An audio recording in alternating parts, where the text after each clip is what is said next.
بات مجھے یاد آتی ہے محبوب الہی نظام الدین اولیاء رحمۃ اللہ علیہ کی.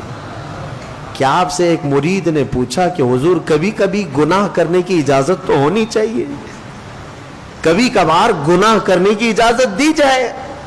آپ نے کہا کیوں نہیں, بالکل ہونا چاہیے. اب تو مرید صاحب چوڑے ہو گئے, پیر صاحب کہہ رہے ہیں ہاں ہو سکتا ہے, اجازت مل سکتی ہے. کہا حضور بتائیے تو صحیح کب کریں. کہا دو شرطیں ہیں, جب بھی گناہ کرنا ہو دو شرطیں ہیں میری طرف سے یاد رکھ لینا. کہا بتائیے جلدی.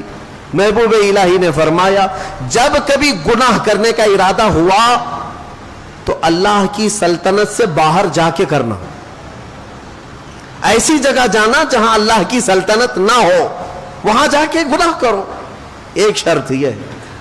اس نے کہا حضور ایسی جگہ کہاں ہے, ایسی جگہ ہے اللہ کی سلطنت سے خارج ہو کر کے جو گناہ کرنا ہے کر لو. کہا یہ تو ممکن نہیں ہے. کہا دوسری کوئی شرط. محبوب الہی نے کہا ہاں ایک اور شرط ہے, گناہ کرنے کی خواہش ہو تو اس وقت گناہ کرنا جب تیرا رب غافل ہو, تیرا رب سو رہا ہو. کہا دونوں بھی چیزیں ناممکن ہیں, نہ ایک ذرہ اس کی سلطنت سے خارج ہے اور نہ ایک لمحہ کے لیے میرا مولا غافل ہے. لا اللہ لا الہ الا هو الحی القیوم لا تأخذہ سنۃ ولا نوم. وہ اللہ ہے جس کو نہ اونگ آتی ہے نہ نیند آتی ہے.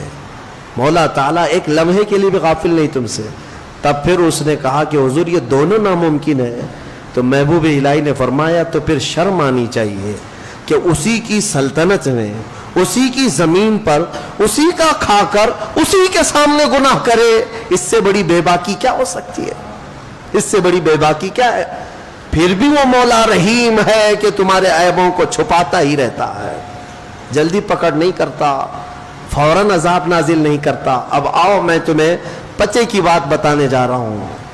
ہماری تفسیر کا لب لباب ہے, یہ خلاصہ ہے.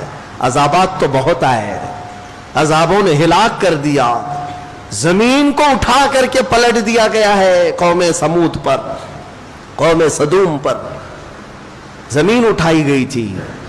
ایک قوم ایسی جن کو اللہ نے بندر بنائے, ایک قوم ایسی جن کو اللہ نے خنزیر بنایا, چہرے بگاڑ دیے گئے, زمین کو کھول دیا گیا, پوری قوم کو دھسا دیا گیا. آج بھی بہت ساری جگہ کھدائی میں پرانے شہر ملتے ہیں, ہاں پرانی آبادیاں ملتی ہیں, کسی نہ کسی زمانے میں وہ دھسے ہوئے لوگ ہوں گے, شہر کے شہر نیچے زمین پر دھس گئے ہیں. یہ سب عذابات آئے. لیکن ہم نے آج ہی کے بارے میں ایک آیت یہ بھی تلاوت کی کہ کچھ لوگوں نے کہا رسول پاک صلی اللہ تعالی علیہ وسلم کی بارگاہ میں کہ اگر اللہ تبارک و تعالی ہے تو پھر پتھروں کی بارش ہم پر کر دی جائے, ہمیں فامطر علینا حجارۃ من السماء, آسمان سے ہمیں پتھروں کی بارش کر دی جائے. رب تعالیٰ نے جواب میں کیا فرمایا؟ اللہ تعالیٰ نے فرمایا وما کان اللہ لیعذبہم وانت فیہم. اب اللہ ویسا عذاب نہیں نازل کرے گا اس لیے کہ ان کے بیچ میں میرا محبوب آرام کر رہا ہے. وانت فیہم, اے رسول آپ ان کے بیچ میں ہیں, عذاب ویسا نہیں آئے گا. اے مسلمانوں, کیا آج گناہ ویسے نہیں ہو رہے ہیں؟ ناپ تول میں کمی کرنے والے ہر شہر میں ملیں گے. لوط علیہ السلام کی قوم کا گناہ کرنے والے ہر شہر میں ملیں گے. نوح علیہ السلام کی نافرمان قوم کے بہت ساری مثالیں ہر شہر میں ملیں گی. موسیٰ علیہ السلام کی نافرمان قوم کی کئی نافرمانیاں آج بھی ملیں گی. پچھلے گناہ تو ہو ہی رہے ہیں لیکن عذاب ویسے نہیں آ رہے. کسی کو خنزیر بنایا گیا, کسی کو بندر بنایا گیا, کیا پتھروں کا عذاب نازل ہوا؟ نہیں ہوا. کیوں نہیں ہوتا ہے؟ اس لیے کہ قرآن کہتا ہے ویسا عذاب اب نہیں آئے گا, اس لیے کہ اللہ کا رسول ان کے درمیان آرام فرما, محبوب کائنات ہے. اے مومنوں فخر کرو جتنا چاہو, اس لیے کہ اس رسول کی برکت سے اللہ نے بہت سے عذابات ہم سے دور کر دیے, بہت سے عذابات ٹال دیے. یہ رسول کریم صلی اللہ علیہ وسلم کی برکت صرف مومنوں کے لیے نہیں, یہاں پر موجود دنیا میں کافر، مشرک، مرتد، ملحد جتنی قومیں ہیں سب بچے ہوئے ہیں رسول پاک کی وجہ سے، سب بچے ہوئے میرے مصطفیٰ کی وجہ سے۔ نبی آخر الزمان صلی اللہ تعالی علیہ وسلم کا ہمارے درمیان ہونا یہ کتنا بڑا رحمت کا سبب ہے۔ اے میرے عزیزو، اس لیے میں کہتا ہوں کہ کم از کم تمہیں اگر اپنی ویلیو معلوم ہو جائے، تمہیں اپنی حیثیت معلوم ہو جائے کہ تم کون ہو، تو پھر ادھر ادھر منہ کبھی نہیں مارو گے، ادھر ادھر ہاتھ کبھی نہیں پھیلاؤ گے، اس کے نگر ڈگر دیکھو گی بھی نہیں، کیونکہ تمہاری حیثیت کیا ہے تمہیں پتہ چل جائے۔ تمہیں اندازہ بھی نہیں ہے کہ اللہ نے تمہیں کون سی قوم میں پیدا کیا۔ اے عزیز مسلمانوں، اللہ نے اس امت میں پیدا کیا تمہیں جس میں پیدا ہونے کی تمنا پچھلے نبی بھی کیا کرتے تھے، بنی اسرائیل کے انبیاء دعا کرتے تھے۔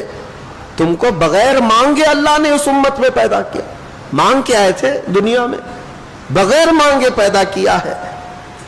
حضرت سفیان ثوری رحمۃ اللہ علیہ سے ایک روایت ہے، کتنی پیاری بات وہ کہتے ہیں، ارشاد فرماتے ہیں کہ اے رسول پاک کے امتی، جب تجھے یہ معلوم ہے کہ تیرے بغیر مانگے اللہ نے تجھے اپنے محبوب کی امت میں بنایا، تو کیا وہ تیرے مانگنے پر اپنی جنت نہیں عطا کرے گا؟ مانگنا ہی نہیں چاہتا، مانگنے کی عادت بھی چھوٹ گئی تمہاری۔ بہرحال میرے عزیزو، عذابات نہیں آتے آج تو اس لیے نہیں کہ تم نیک ہو، عذابات اس لیے نہیں آتے اس لیے نہیں کہ ہم بہت بڑے عبادت گزار ہو گئے، عذابات اس لیے نہیں آتے کہ ہمارے رسول کی رحمت ساتھ میں ہے۔ اور پھر میں یہ بات کہوں گا، حضور پاک صلی اللہ تعالی علیہ وسلم کا بھی یہ احسان ہے ہمارے اوپر، حضور کا یہ احسان ہے ہمارے اوپر کہ ہمارے درمیان آرام کر رہے ہیں۔ تم کتنے خوش قسمت ہو، جب چاہو میرے مصطفیٰ کی حاضری کے لیے مدینے جا سکتے ہو۔ یہ سب کو میسر نہیں ہے، فرشتوں کو بھی میسر نہیں ہے، فرشتوں کی بھی باری لگا دی گئی ہے وہاں جانے کے لیے، ان کی عمر میں ایک ہی بار باری آتی ہے۔ تم فخر کرو، جب چاہو میرے مصطفیٰ کے دربار میں جا سکتے ہو۔ اور اگر کوئی غریب ہے جا نہیں سکتا تو جہاں سے رویا وہیں مصطفیٰ تشریف لائے، جہاں سے پکارا وہیں میرے آقا آ گئے۔ یہ میرے آقا کی رحمت نہیں ہے تو اور کیا ہے؟ حضور پاک کی رحمت ہے کہ وہ ہمارے درمیان ہے۔ اسی لیے شاعر نے کہا تھا، وہ ہر عالم کی رحمت ہے، کسی عالم میں رہ جاتے۔ وہ جنات کے لیے رحمت ہے کہ نہیں ہے؟ وہ فرشتوں کے لیے رحمت ہے۔ اللہ تعالیٰ کے 18,000 عالم، 18,000 مخلوقات کی الگ الگ دنیا، وہ رسول سب کے لیے رحمت ہے، سب کے لیے رحمت ہے۔ کسی بھی دنیا میں رہ جاتے میرے مصطفیٰ، وہ ہر عالم کی رحمت ہے، کسی عالم میں رہ جاتے یہ ان کی مہربانی ہے کہ یہ عالم پسند آیا۔ میرے آقا صلی اللہ علیہ وسلم ہمارے درمیان ہے، یہ اس سے بڑھ کر کے کیا فخر کی بات ہے۔ اسی لیے مدینے والے 1400 سال گزر گئے، 1400 سال گزر گئے، آج بھی میں نے مدینے کے بچوں کو اور بچیوں کو دیکھا ہے، چاہے وہ ماڈرن ایجوکیشن بھی لیتے کیوں نہ ہو، اسکول میں بھی کیوں نہ جاتے ہوں، لیکن جب وہ اپنے گھروں میں آتے ہیں فخر کسی بات پر کرتے ہیں تو یہی کہتے ہیں طلع البدر علینا، ہم پر اللہ کی طرف سے 14ویں کا چاند طلوع ہوا ہے۔ کئی سالوں پہلے کی ایک بات میں نے غالباً کہا تھا اپنی کسی بیان میں، ایک مولانا صاحب ہیں، وہ عالم دین ہیں بڑے، وہ مدینہ طیبہ کی حاضری میں تھے، تب وہاں پر ان کے سفر کے دوران کی بات انہوں نے ہمیں بتائی تھی کہ ایک چھوٹی سی بچی 6 سال کی بچی تھی، وہ کچھ مانگنے کے لیے آئی کہ بابا کچھ دے دو ہم کو، تو انہوں نے اٹھا کر کے دے دیا، اور بڑی پیاری بچی تھی، اس کو بلایا، کہا کہ ادھر آ بیٹا، تو ہمارے ساتھ چلے گی، میں تیری پرورش کروں گا، میں اپنے گھر لے جاؤں گا، اور اس کو طرح طرح کی نعمتوں کا ذکر کر کے بتایا، ہمارے ہندوستان میں ایسا ہے ویسا ہے۔ بچی خوش ہو گئی، بچی خوش ہو گئی، کہا کہ میں چلوں گی آپ کے ساتھ، میں اپنی اماں کو بتا دیتی ہوں، میں اپنی ماں کو بتا دیتی ہوں۔ یہ مذاق میں چلی ہوئی بات سیریس ہو گئی۔ اس عالم دین نے یہ سوچا کہ بچی راضی ہے، اس کی ماں سے بات کرے، شاید ہو سکتا ہے یہ بچی مجھے مل جائے. ان کے گھر شاید اولاد نہیں تھی یا جو بھی ہے. اس کی ماں غریب تھی. بچی نے جب یہ کہا کہ میں ان کے ساتھ جاتی ہوں، ضد کرنے لگی. کہا کہ ایسا ہوتا نہیں ہے. بہرحال شام کا وقت تھا، مسجد نبوی کے باہر. اس عالم دین سے وہ بچی پوچھتی ہے کہ بابا جان آپ لے کے جائیں گے، یہ ہرا گنبد ہندوستان میں ہے؟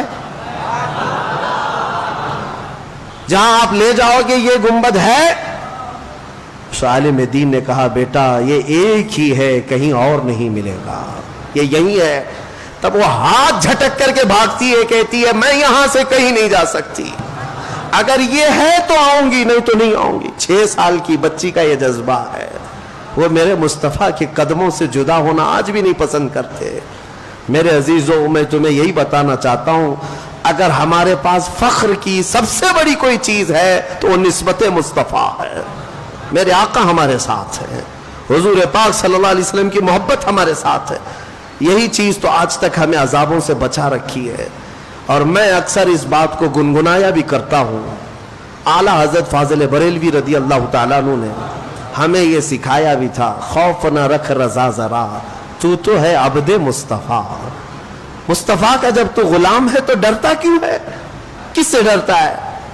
ہاں، سپاہیوں سے ڈر ہے، قاتلوں سے ڈر ہے، ظالموں سے ڈر ہے، کس سے ڈر ہے؟ کیا کریں گے؟ خوف نہ رکھ رضا ذرا، تو ہے عبد مصطفیٰ، تیرے لیے امان ہے، تیرے لیے امان ہے.